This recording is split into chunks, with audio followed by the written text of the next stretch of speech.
시황의 해설자들 시간입니다. 특정한 계기가 되는 순간순간이 있습니다. 이번 CPI와 소매 판매 데이터는 금리 인하에 대한 기대를 키우는 계기가 됐는데요.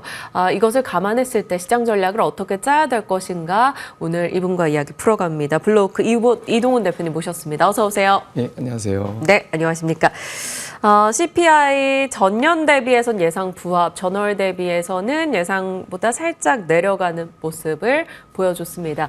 이에 뉴욕장이 환호했어요. 국제금리 떨어지고 국내 수급 상황으로도 외국인의 현선물 매수가 이어집니다.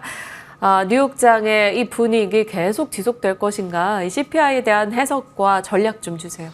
예, 우선 수치 자체는 걱정했는데 잘 나왔다 정도죠. 그러니까 아주 잘 나왔다기보다는 네. 이제 걱정했던 거를 좀 덜어내는 정도다 이렇게 보면 되는데 올해 들어서 전월비가 계속 올라가는 추세였거든요. 근데 전월비 올라가던 게 0.4에서 0.3으로 내려가서 이제 1분기로 이제 물가 상승률이 높아지던 게 다시 튕겨 올라가던 게 이제 꺾인 것 같다. 지금 차트 보시고 계신 게 파란색 선이 이제 헤드라인이고 노란색 선, 오렌지색으로 보고 계신 게 이제 근원인데 근원 같은 경우는 이제 내려가는 추세가 보여지고 있잖아요. 그리고 헤드라인 같은 경우는 이제 들쭉날쭉하지만 네. 근원이 빠지고 있는 걸로 봐서는 저 수치도 내려갈 것 같다. 이렇게 이제 시장에서는 평가를 한 겁니다. 특히 좀 세밀하게 보면 우리가 세부 지표를 봤을 때 물가를 끌어올렸던 이번 데이터가 이제 주거 비용하고 휘발유 가격인데 그러니까 주거 비용 같은 경우는 이제 내 집을 갖다가 이제 렌트를 했을 때 가정하는 비용이 있습니다. 그러니까 이게 이제 자가등가 임대료라는 건데 이거 보시면 계속 내려가고 있는데 CPI 수치에 비하면 굉장히 천천히 내려가고 있거든요. 근데 이 수치가 어쨌든 내려가고 있기 때문에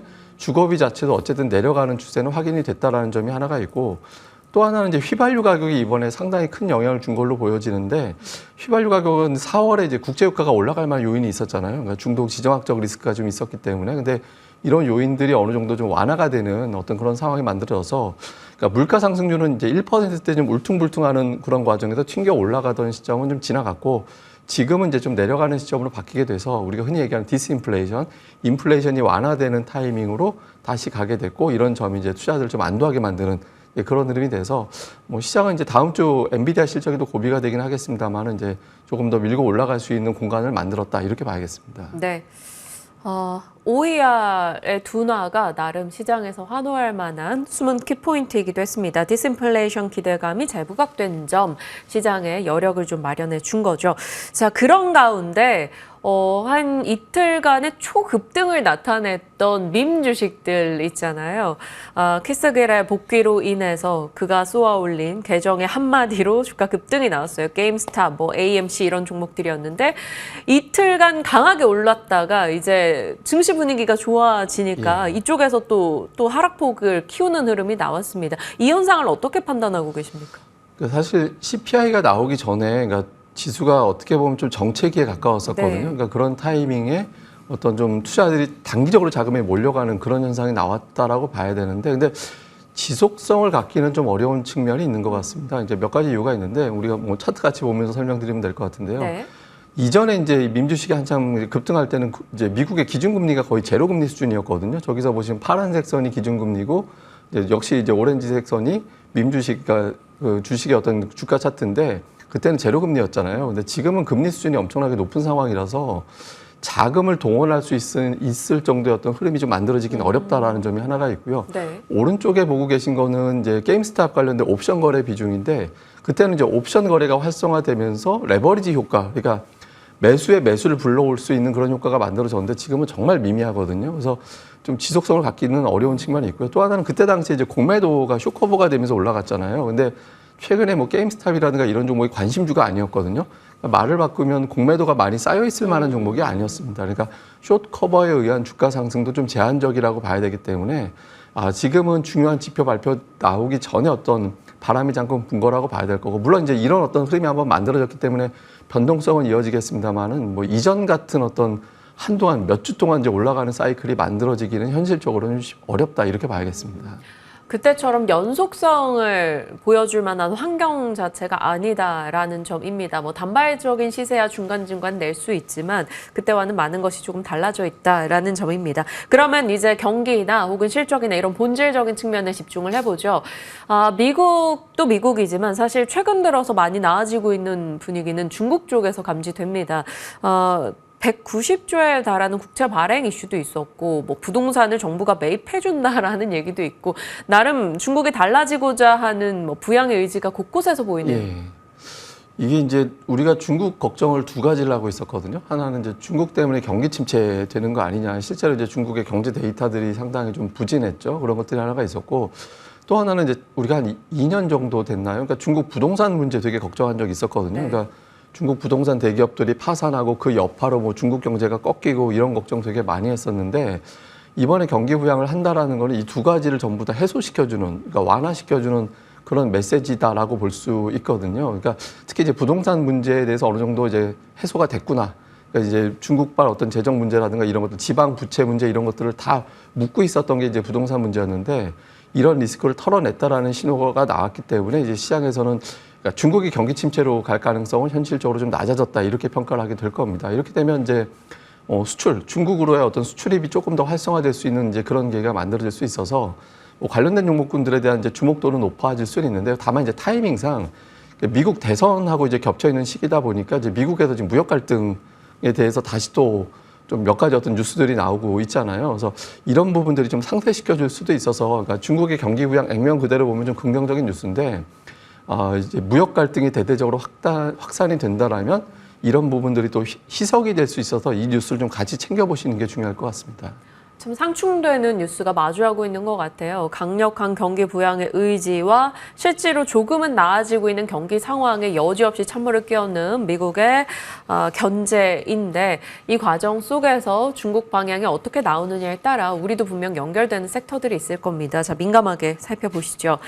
자, 이제 반도체 종목으로 들어가 볼게요. 오늘도 하이닉스가 강하게 올라가고 있기도 하고, 전반적인 반도체 밸류체인이 좋은 가운데 삼성전자요, 외국인 지분율이 3년 반 만에 최대치에 들어갔습니다.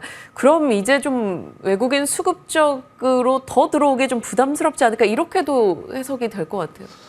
뭐 그럴 수도 있고요. 그러니까 지금 외국인들이 이걸 왜 사는지 생각을 해보면 두 가지 측면을 봐야 됩니다. 그러니까 시황적인 측면, 그러니까 시가총액 1위 종목이기 때문에 한국 증시에 대한 고려가 있을 거고, 또 하나는 이제 반도체하고 관련된 어떤 업황 문제도 좀 있을 거라고 생각이 되어지거든요. 근데 일단 두 가지 다 외국인들의 평가는 긍정적이기 때문에 이제 매수를 한 걸로 보여집니다. 그리고 특히 이제 반도체 업황에 대한 어떤 기대감이 이제 상당 부분 있다라고 보는데, 지금 이제 제가 준비한 차트는 뭐냐면, 외국인들이 이제 지난 1년 동안 삼성전자 매수를 17조 원 가까이 매수를 했는데, 평균 매수가가 73,300원 정도.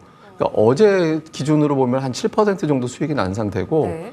올해 들어서 8조 원 정도 샀거든요. 근데 수익률이 1.8%밖에 안 됩니다. 그러니까 그럼에도 불구하고 외국인들이 예를 들어서 뭐 손절매를 한다든가 이런 조짐이 없거든요. 그러니까 외국인들이 계속 사고 있는 데다가, 뭐 조금 전에 이제 더 살 수 있을까라고 말씀을 하셨는데, 우리가 또 다른 관점에서 보면 삼성제 유통 주식이 별로 안 되거든요, 생각보다. 그러니까 외국인 지분이 말씀드린 대로 있고, 그다음에 삼성그룹 내에서 가지고 있는 지분율이 있고, 연기금이 또 가지고 있는 지분이 있잖아요. 그래서 따져놓고 보면 한 15% 안쪽으로 보여지기 때문에 오히려 작은 매수로도 주가가 탄력적일 수도 있는 그런 계기가 될 수 있거든요. 그래서 이런 부분들을 고려를 해본다라면 삼성전자는 지금은 조금 지루함이 있지만, 이후에는 이제 주가가 다시 상승할 가능성이 높다라고 보고 있습니다. 특히 이제 삼성전자 징크스가 한 번 상승 전환하고 나면 그 1년으로 끝나지 않고 적어도 2년 동안 올라가는 징크스가 있고, 2년 차이는 보통 10% 정도 올라가는 경향이 있었거든요. 그래서 이런 부분들 감안해 본다라면 삼성전자는 이제 결과적으로는 뭐 8만 원대 중후반 정도까지는 연내 한번 다시 도전해 볼 가능성이 높다, 이렇게 평가하고 있습니다. 네.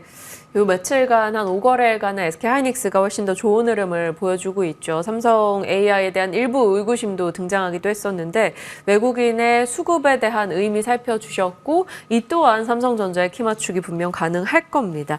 자, 코스닥 시장이 어제 그리고 오늘까지도, 그러니까 그저께와 오늘까지도 좋은 흐름을 보여주고 있는데, 중소형주단에 대한 시각 어떠신지와 유망 섹터 어디로 압축하시는지 같이 잡아주시죠.